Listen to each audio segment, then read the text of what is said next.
بسم الله الرحمن الرحيم یا واسع جل جلاله دا الله پاک شپږ سلوختم نمبر نوم دی 46 نمبر شپږ سلوختم نمبر یا واسع جل جلاله معنی دا ای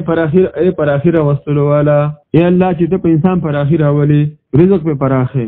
رزق پراخه ولو والا ای نعمتونو پراخه ولو والا ای مالدار کون کې ذاتا علماء کرام د دین ډېری فائدې ذکر کړې دي ها روماني فائدہ پکې دار چې کوم نارنه زنانه دې ذکر ډېر کوي ولاله په ناس په ملاس اروح یا واسع جل جلاله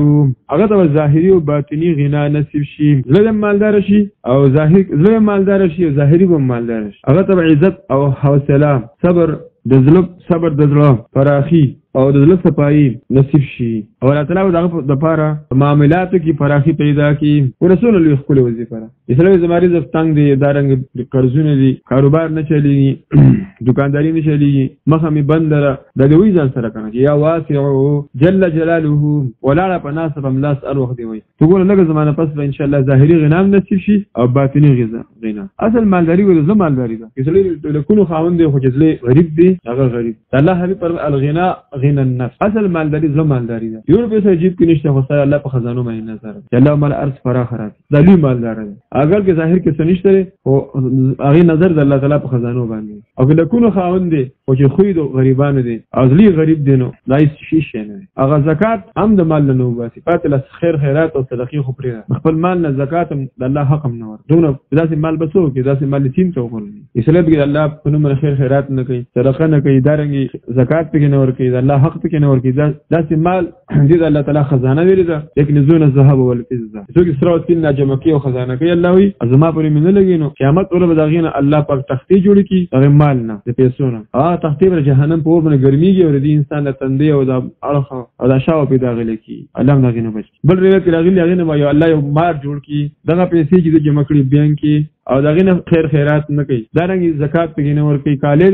نه زکات نه ور کوي زنانه کالی جمع کړي یو تولول نه بدی کالی کې زکات دی او د نه ور کوي حدیث کې راځي چې الله تعالی داغه نه قیامت پر ورځ په قبر کې داغه یو اجزها مار جوړ کی میدان محشر کې ومو سره اجزها مار الله داغه مار نه بچ دې زهر د وجنه ما گنجي چې خبر کې خو دې شنو مار بکیتا او حدیث کې راځي چې داغه आवाज پشان د ازمان د आवाज شجاع الاقرا او نوکانی د اوسونی سترګې د اور دي आवाज د اسمان د आवाज پشان دي او دنه بتاوش او طيب انا کنز کو انا مالک استا معلوم استا خزانه ما تا جمع کړیو ما دا ټکونه بوله ورکی پر سر په وخو به علم دا هر نه وي دی وجنه مالداري اصل زما مالداري ده الغنا غنا ظاهري مالداري په اعتبار نشته دی وظیفه سره الله زما مالداري متناسب کوي پروا به نه په مال باندې او ظاهري مالداري په الله تعالی ور دا دومره مبارک نوم دی بل دوی فائدہ پکې دارا چې څوک همیشه لپاره وي ملائکه نازلېږي دغه ملائکه علیهم السلام عملګرتیا نصیب کی دی وجنه موږ تاسو ولات نصر وختوایو یا واسع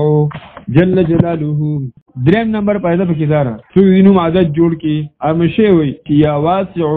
جل جلاله روزي ورته ملويږي نه بغریب ان الله چې تم چاته ودرې نو ټول عمر همیشه وي یا واسع جل جلاله او دې سره نیک اعمال کوي ځل ګناون نه ساتي پرهیزګاری وسره کوي نو چې تم چاته ودرېږي نو الله چې ته نو ودرې الله به مالدار ساتي یا واسع جل جلاله همیشه وي څورم نمبر پیدا پکې دارا څوک لړم چې چلو یا مار یا بل زهرله شو چې چو نو یا زر دي او یا زر دي دا الله تعالی ځنه اولي یا واسع جل جلاله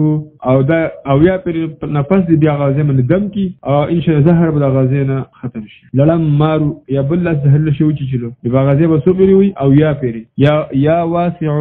جل جلاله لغازه به چوب کی ان شاء الله لګزور ویو کی او رومږي دا غازه مټول زهر او صلات الله پاک ختم پنځم نمبر پیدا پکې دارا چې پر اخره پر سمره دی وظیفه کوي او امر ودی مالدار کی نسونه پر سونه پیره چوي او نو بل تلف کوي دی وجنه باز خلک وې زموږ پر یاد نه سم دغه شکایت اچھا په زبان دی یره زموږه من قرضونه دي